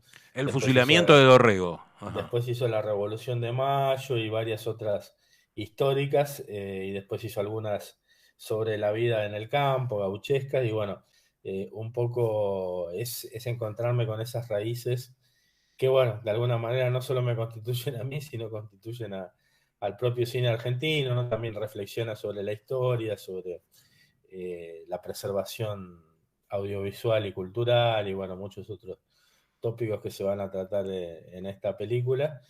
Y después hay otra que voy a hacer a la vuelta de este viaje, sobre un caso de una imprenta clandestina en Córdoba, que también es interesante, que va a estar en la línea, digamos, de Seré Millones. Es como una especie de continuación de aquella otra película que hicimos ya en el 2010, creo, no me acuerdo ya cuándo, pero hace bastante.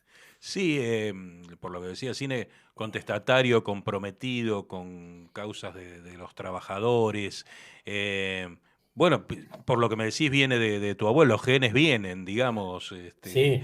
Guiando el tema. Te iba a preguntar de lo que me comentabas de la película de Chile, bueno, todas las manifestaciones que hubo meses en las calles de Santiago hace un par de años, creo que fue un par de años, o un poquito más, quizás, 19, no me acuerdo. Sí, 19. Claro, un poquito más antes de la pandemia. Ustedes estuvieron, vos o estuvieron allá, ¿cómo se armó eso? Es extraño, porque justamente nosotros caímos con una hipótesis, que cómo puede ser que estos tipos que combatieron a la dictadura, los del Frente Patriótico, que te digo, no es que arrancaron con la lucha armada de un día para otro, sino que recién en el 83 arrancaron, o sea, 10 años después de un golpe que fue muy criminal, ¿no? Que mató mucha gente, entre ellos dos comités central completos del Partido Comunista, y recién ahí el Partido Comunista decide dar este paso. Y te decía, cuando llegamos, la verdad que nadie estaba demasiado extrañado que a muchos de estos compañeros todavía estuvieran en el exilio, algunos presos, todavía perseguidos, ¿no? Por la justicia política. Nos parecía, por la justicia, nos parecía, digamos, muy extraño, teniendo en caso los antecedentes de cómo se trataron acá los derechos humanos, donde generalmente los que combatieron, incluso en plena democracia, al sistema o a la dictadura, no estaban perseguidos judicialmente ya, porque obviamente no se puede igualar los crímenes hechos del Estado con la rebelión o la respuesta, a veces correcta, a veces incorrecta, que se puede dar, digamos, desde el campo popular, con todas las de perder, ¿no? Entonces, claro, bueno, nos extrañaba un poco eso. Pero los mismos, había un intercambio entre los actores y verdaderos participantes de este movimiento, que están en Chile y que no tienen pedido de captura. Entonces hacían las escenas, después discutían los actores con los verdaderos gestores de aquellas épocas, de aquellas acciones en sus años mozos.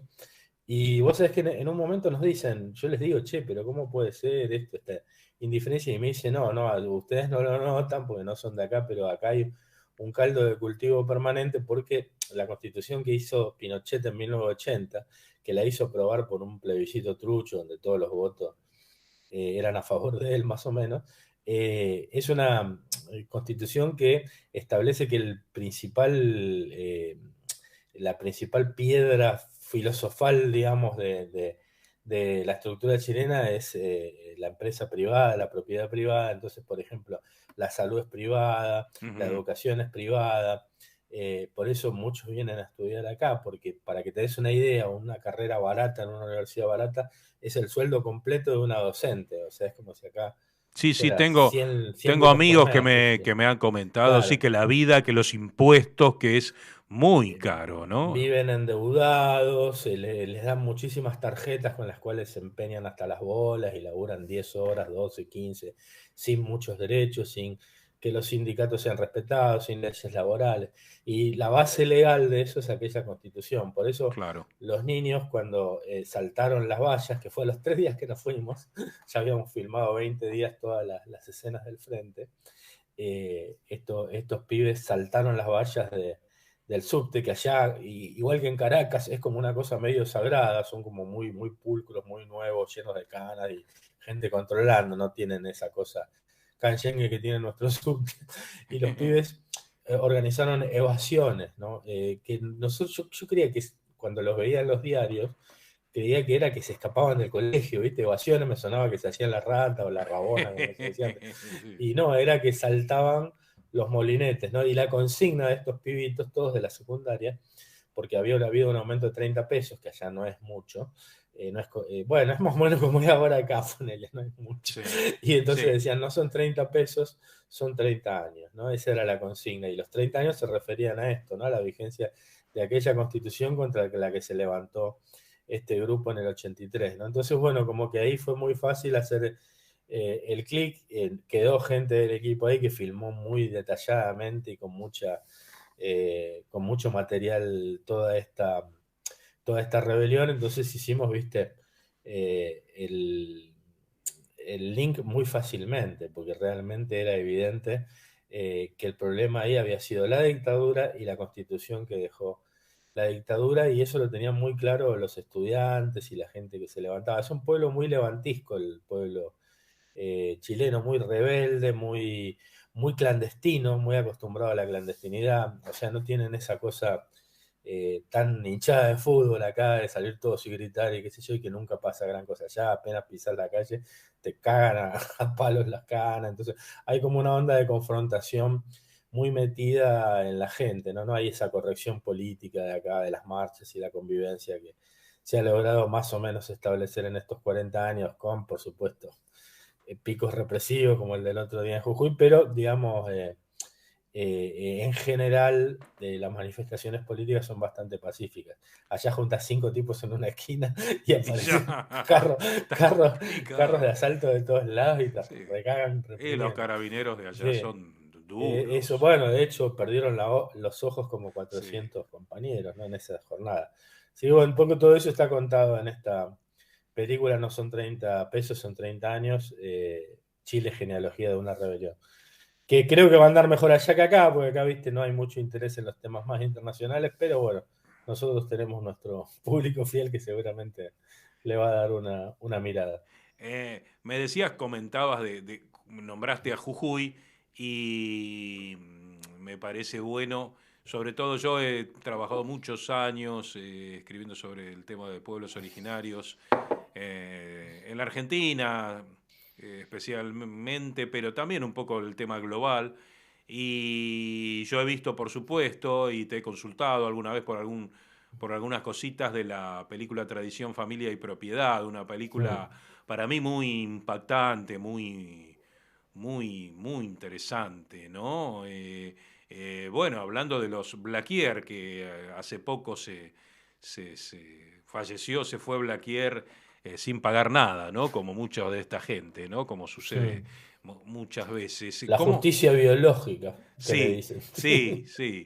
Y comentame, bueno, para la gente sobre todo, que es la película Tradición, Familia y Propiedad, ¿no? Bueno, por empezar se llama Diablo, Familia y Propiedad. Diablo, familia. Tradiciones, claro, está sí. basada en el lema este Sí. de Tradición, Familia y Propiedad, Sí, creo sí, que era de los sí. Becar Varela, un grupo Sí, de fachos sí, de el acá. grupo es. Y se nos Sí, ocurrió, ¿viste? sí. Jugar un poco con esto porque la película está estructurada alrededor de la creencia en un diablo, que es el familiar, Sí. que es un diablo asociado a los dueños de las grandes empresas saltojujeñas, pero también tucumanas. Pero lo que pasa es que las saltojujeñas son mucho más grandes, y entonces la leyenda como que cobra un poco más de vuelo, ¿no? El familiar, algunos lo han visto como un dragón, como un viborón, como un policía montado en una camioneta. Bueno, hay distintas versiones, pero todo el mundo cree en eso. Y el pacto con el diablo consiste en que el familiar, o sea, el diablo, le da la prosperidad de los ingenios, y a cambio de eso, los patrones, patrón Costas, los Blaquier, le tienen que entregar la vida de uno o dos peones por cosecha para que ellos se los coman, ¿no? Por supuesto que eso fue desbordado cuando se crearon los sindicatos clasistas en los 70 y hicieron estos animales la noche del apagón, que consistió en una noche donde ellos, desde la empresa, porque la usina eléctrica de Libertador General San Martín está dentro de la empresa, apagaron la luz y con camionetas de la empresa secuestraron en una noche a 400 compañeros, entre ellos el intendente que había sido elegido por el pueblo, Luis Aredes, que era un médico muy querido por la gente, y muchos de los sindicalistas más importantes, algunos de los pibes que estudiaban en la escuela, algunos de los maestros, de los profesores, no había grupos guerrilleros en la zona, o sea, sus mayores delitos o pecados habían sido dar una visión más o menos realista de la historia a sus alumnos, o organizar a sus compañeros de trabajo para impedir las condiciones esclavistas que planteaba Blaquier, o bueno, ese tipo de cosas, o curar a los niños que morían como moscas en época de la cosecha con las pestes que había ahí, el caso del intendente Luis Aredes. Bueno, 33 de estos nunca más volvieron, otros se comieron como 10 años de cana. Y bueno, es una situación que persiste en Jujuy, ¿no? Jujuy es de digamos, 4 o 5 empresas. Y Fernando, se hacía ver, como para decir de la película, que la gente que desaparecía era devorada por el familiar, ¿no? Sí. No que era desaparecida. Se lo comía todo, no quedaba Claro. nada. Quedaba a veces la libreta de enrolamiento o un zapato, ¿no? Entonces, bueno, cuadraba perfectamente la leyenda, que más que leyenda era un mito, porque estructuraba toda la producción simbólica de la zona de los ingenios. Cerraba perfecta después para incorporar la figura de la desaparición de personas, ¿no? Lo que pasa es que ahí ya era difícil echarle la culpa al diablo, porque eran tipos con los camiones de la empresa, empleados jerárquicos de la empresa, con milicos que los llevaban a que levanten la gente, ¿no? 40 camionetas pusieron a disposición de la represión. Blaquier y su mujer, que era la presidenta de la Asociación de Amigos del Museo de Bellas Artes de acá, ¿no? También la entrevistamos en esa película. Sí, te iba a decir que está entrevistada, sí, es muy interesante el reportaje. Sí, está claro, bueno, su calaña, ¿no? Por decirlo de alguna manera.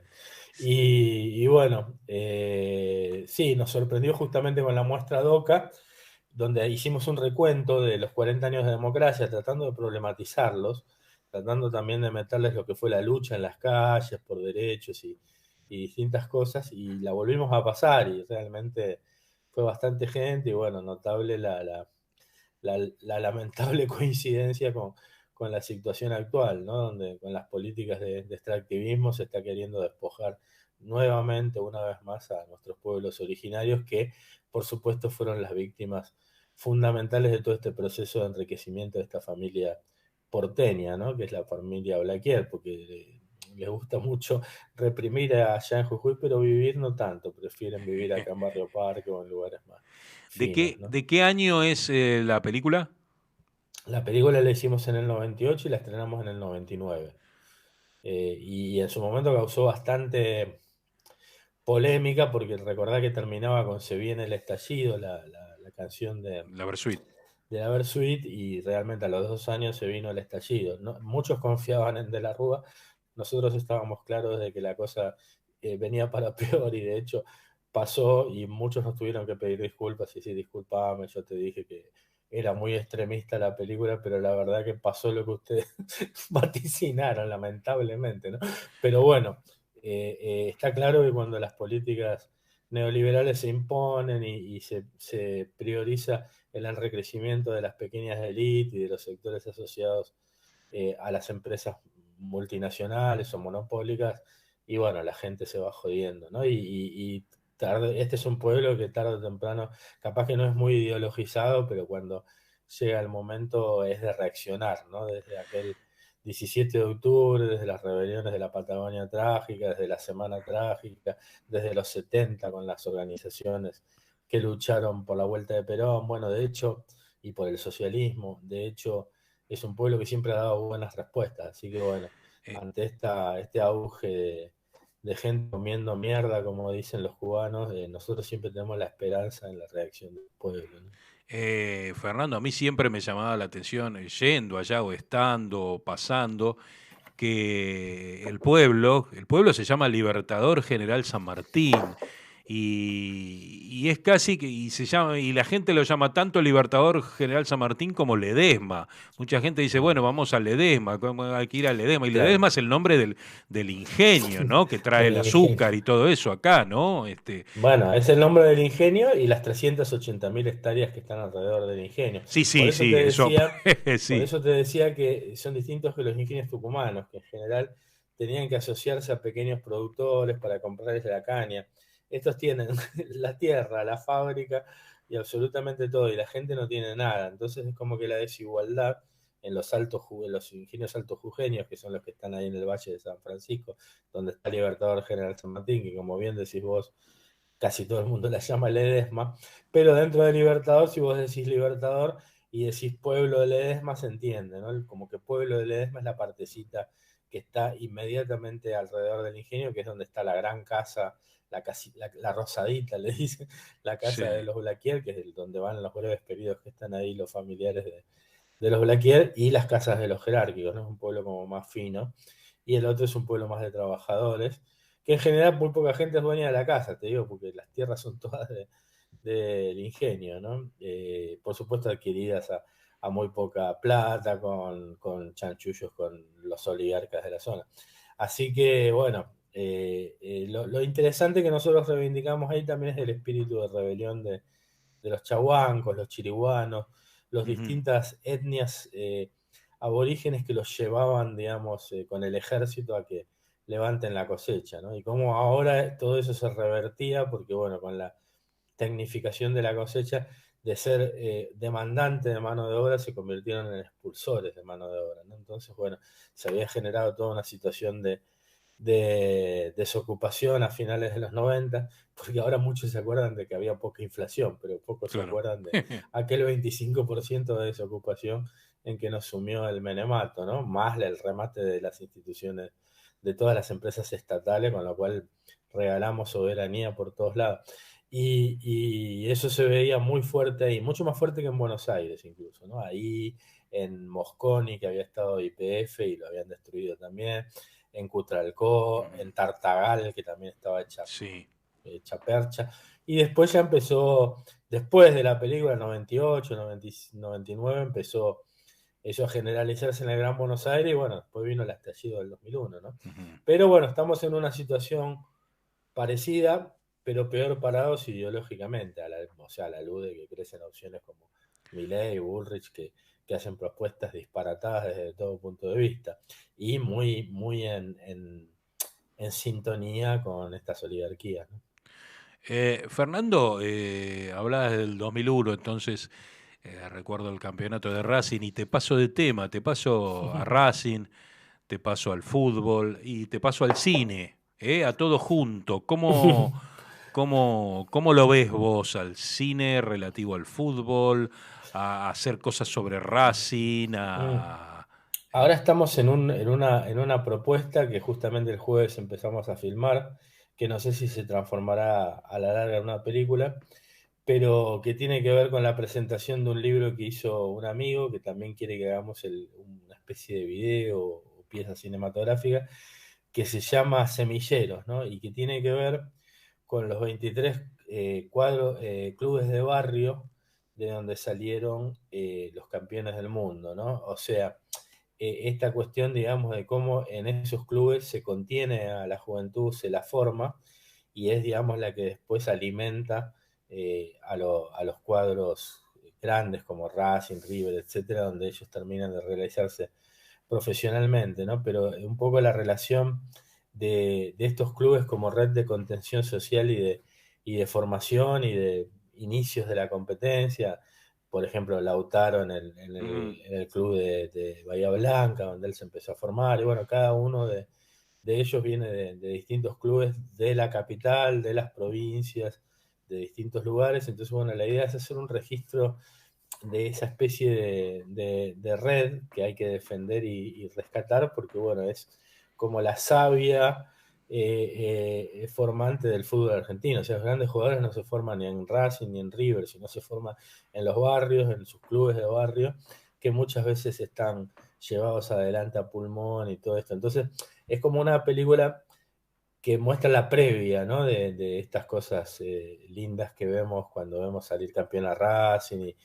Y más allá de que yo soy de Avellaneda, yo viví hasta los 14 años ahí en los monoblogs de Belgrano y Güemes, y te digo que cumplían una función social muy importante. O sea, yo era un gran concurrente a la biblioteca de Racing, y también de los vecinos, porque, digamos, había un concepto distinto en los 70, y los viejos te mandaban a la colonia que costaba menos, ¿viste? Era socio, tengo un carnet independiente por ahí. O sea, te hacías socio por ese verano del que fuera más barato.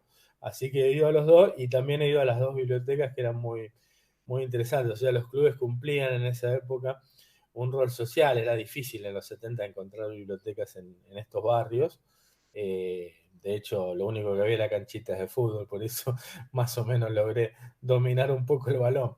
Pero en general te digo, como que esto que estamos haciendo ahora es un poco previo a lo que sería una película de las grandes instituciones como Racing, ¿no? Que claro, por supuesto es la que llevo en el corazón, más allá que acabo de confesar que por brevísimos momentos fui socio de los otros, pero no tenía en ese momento poder de decisión, como que claro, las viejas en los 70 no consultaban tanto.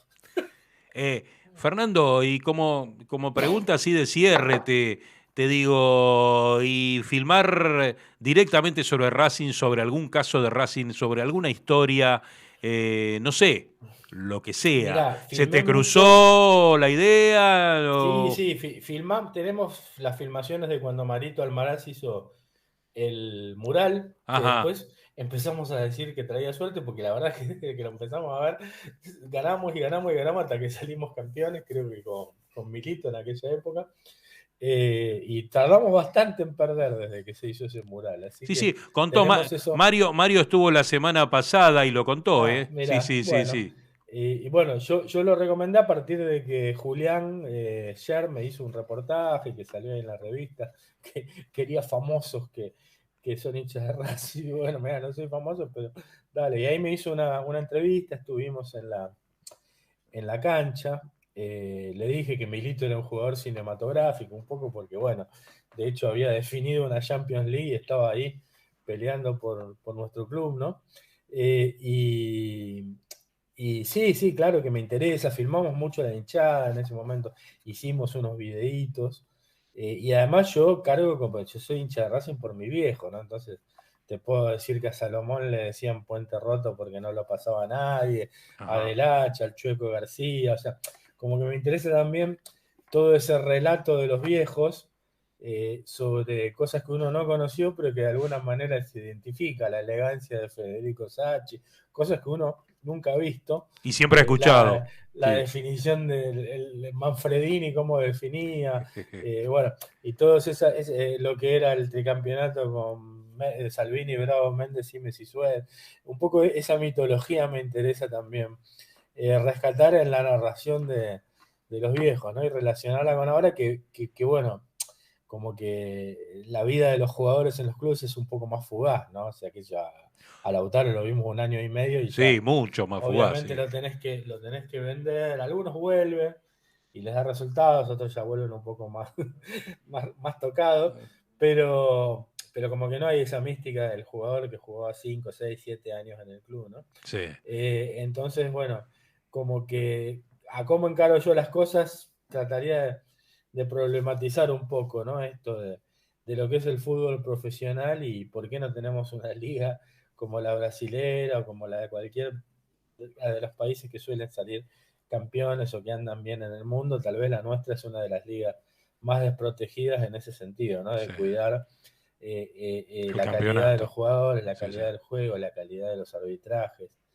Pero bueno, ahora somos campeones del mundo y hay que disfrutar un poco de eso. Así que prefiero mirar hacia el lado de estos clubes de barrio, que te digo que me parece que son el sustrato sobre el cual cualquier otro proyecto futbolístico argentino sobrevive, porque si no fuera por las inferiores y los jugadores que salen, que en principio arrancan en aquellos clubes, creo que no sería lo mismo el fútbol, porque tal vez uno de los escalones peores en ese sentido y más turbios es el del fútbol profesional, ¿no? Entonces me parece que hay que contar eso, ¿no? El amor al fútbol que tiene este pueblo y de dónde viene, cómo surgen los barrios, ¿viste? O sea, yo tengo el recuerdo ahí en el barrio de Monobloc, nosotros llegábamos del colegio, en mi caso a las 5 de la tarde, porque íbamos mañana y tarde, tirábamos a la mierda el guardapolvo y nos íbamos a patear hasta las 10 de la noche, ¿no? O sea, hasta que las viejas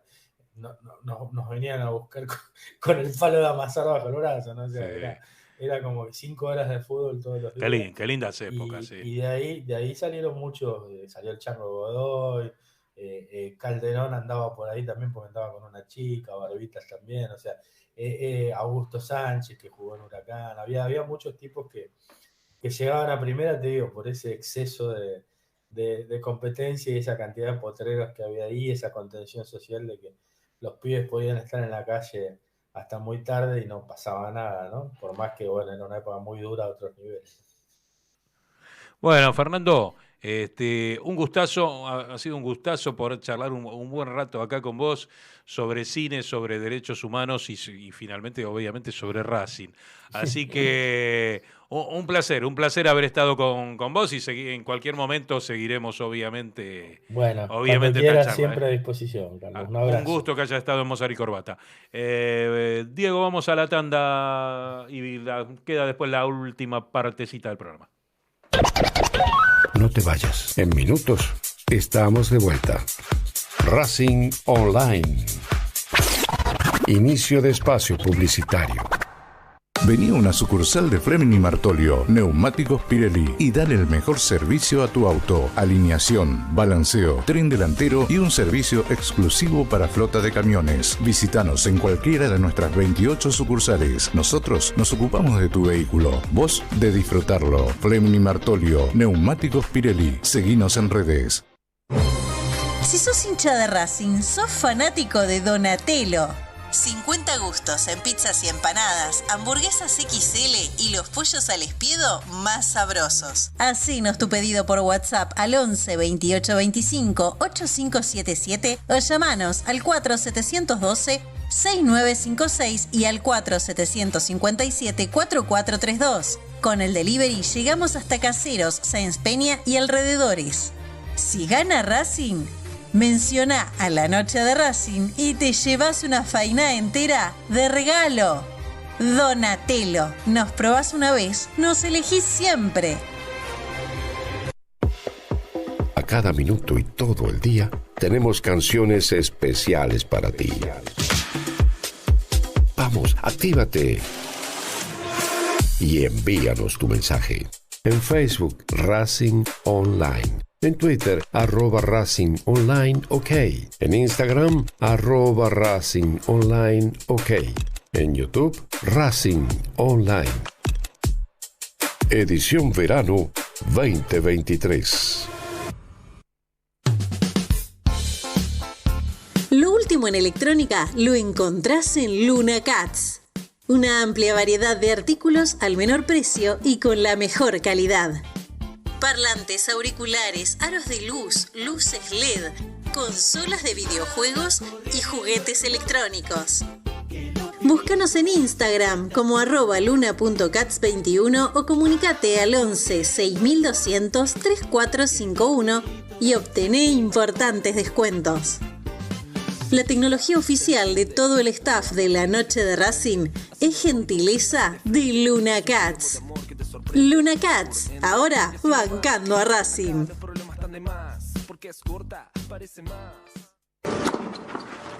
Allianz Neumáticos, sponsor oficial de los deportes de Racing. En cada rincón, en cada entrenamiento y en cada cancha. Ahora también en el corazón de los deportistas del club. Allianz Neumáticos, comercializado por la empresa Fleming y Martolio. ¿Nos extrañaste? Regresamos. Racing Online. Fin de espacio publicitario.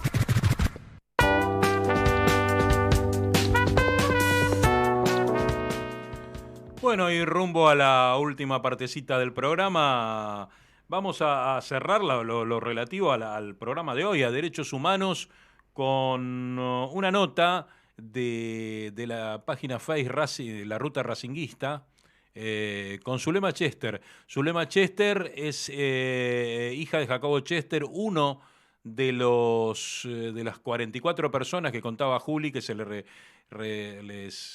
les dio el carnet de socios eternos. Bueno, y ella cuenta cómo iba con su papá a la cancha, cómo lo recuerda y recuerda cómo iba ella, cómo era su ruta para ver a Racing. Estamos en la Ruta Racinguista con Zulema Chester, que me parece muy interesante que nos cuentes cómo, para empezar, ¿no? ¿Cómo ibas a la cancha con tu papá hace tantos años? Contamos que tu papá era Jacobo Chester, que tiene desde hace unos meses el carnet de socio eterno, que es uno de los 46 que está dentro del gran libro de Julián Escher. Pero contame vos, ¿cómo era cuando eras chica, las veces que hayas ido, pocas o muchas, con tu papá? ¿Cómo era ver a Racing? ¿Qué?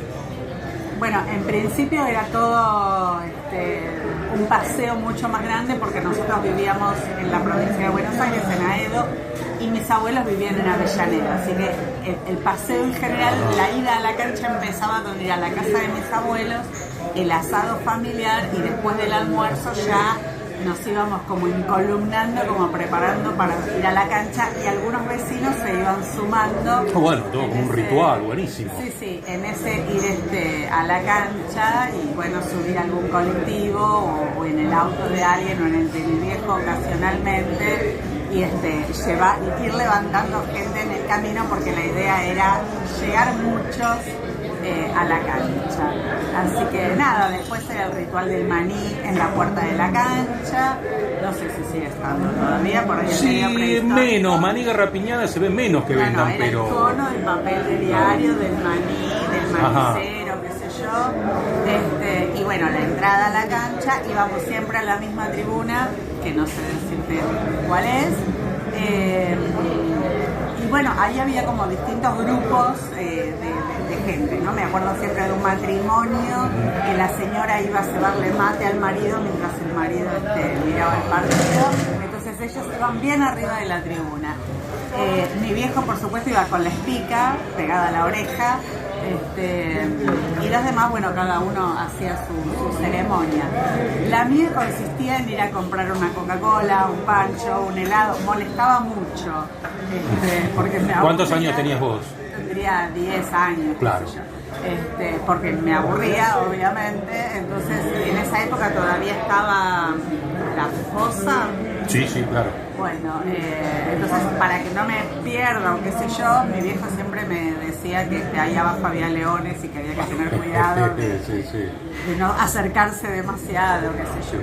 Pero bueno, mi pasión era ir de una tribuna a otra para hacer algo y entretenerme un rato. ¿Pensás que hoy, por un lado, que las chicas de esa edad de 10 años tienen más conocimiento del fútbol, les gusta más, les gusta menos? ¿Cómo lo vivías vos también, no? A mí particularmente no era algo que me interesara por mí misma, pero sí porque era algo que le gustaba a mi viejo y entonces era un vínculo entre nosotros. Me parece que hoy las chicas tienen, no importa la edad, pero las pibas hoy tienen muchísimo más acercamiento con el fútbol. Más información, quizás, más información, pero además juegan al fútbol, hay equipos de fútbol femenino, hay ligas, hay de todo, así que me parece que la pasan bárbaro las pibas con el fútbol y está buenísimo. ¿Y cómo lo recordás a tu papá? ¿Qué recordás de esa? ¿Cómo lo recordás a él? ¿Cómo lo vivía? ¿Cómo vivía el partido? Un apasionado del fútbol desde ya y ya te digo, por un lado ir y ver el partido, comentar con el que tenía al lado las jugadas, escucharlo con la radio, era todo en simultáneo y por supuesto salir y seguir comentando lo que estuvo bien, lo que estuvo mal, lo que no se hizo, lo que se podría haber hecho. Le gustaba y era un apasionado de Racing, no del fútbol, de Racing. Y era popular, por lo que me decís. Si vos querías ir de una tribuna tipo a la otra, es que era la popular. Sí, obvio, sí. Como pregunta de cierre, lo que fue el acto de socios eternos, el carnet de socio eterno para tu papá, ¿cómo fue todo eso? ¿Cómo lo viviste vos? ¿Cómo lo vivió la familia? Bueno, el acto fue hermoso. Fue prácticamente fue un homenaje, pero además de un homenaje, fue un homenaje en un lugar que para ellos era muy importante. Entonces, digo, no es un acto que se hizo, no sé, en cualquier otro lado, es un acto que se hizo en un lugar que para ellos era muy querido. Claro. Entonces me parece que tuvo un significado muy, muy especial. Como decía la bandera, o como dice la bandera, ellos en ese lugar fueron felices. Aquí fueron felices, sí, exactamente. Totalmente. ¿Y vos cómo fuiste feliz, digamos? Me imagino, ¿no? Para mí fue muy emocionante porque además pude ir con mis hijos. La verdad que sí, fue un mostrar cosas, bueno, esta era la tribuna, esta era la cancha, acá había una fosa, aunque ahora ya no esté, qué sé yo, fue muy emocionante, la verdad que sí, muy lindo. Bueno, Zulema, te agradezco, estamos charlando un ratito acá en, no sé si viene a ser la paternal, ¿no? Estamos en la paternal, ¿no? Creo que sí. Bueno, un gustazo. Igualmente, muchas gracias. Fue Zulema Chester, hablando de su papá, de Jacobo Chester, de uno de los desaparecidos de Racing. Vamos al Arcón, y hoy, como estuvimos con la muestra de Juan Carlos Baldovino, en el Arcón lo tenemos hace unos 10 años más o menos a Juan Carlos. Bueno, la verdad felicitarlos porque fue algo muy agradable, algo como yo esperaba que iba a suceder y esperemos que se puedan seguir haciendo jornadas, no solamente como vos dijiste de escritores, sino de gente que se relaciona con Racing, ya sea periodistas o fotógrafos, y como dijo Dardo, lo lindo sería poder realizarlo en alguna parte de Racing, puede ser en la escuela, que nos presten un día un aula, o en la sede o en Villa del Parque. Así que bueno, los felicito y en el próximo viernes que sea también éxito como hoy. Era Juan Carlos Baldovino en el Complejo Costas, en las primeras jornadas de escritores racinguistas que fueron en 2014. Parece que no, pero fueron hace casi 10 años. Con eso finalizamos casi el programa de hoy. Nos queda el tema, ahora vamos a pasar el tema de cierre. Nuestro programa sobre derechos humanos, creo que lo tuvimos bastante completito, con un invitado en el piso, con un video reciente de Zulema y con 2 invitados en el MIT, como para redondear, creo que bastante bien el tema de hoy. En la operación técnica, Diego Cariolo, Loli Insúa y quien les habla, Carlos Graneri, en la conducción. Y cerramos con un gran amigo mío y un gran cantante con una voz terrible que se llama Daniel Bazán, que fue, no sé si todavía es peluquero de Racing, si todavía está, sí, todavía está, ¿no? En la cancha, siendo el peluquero de Racing, pero además un tremendo cantante que nos hace el tema Canto a Avellaneda.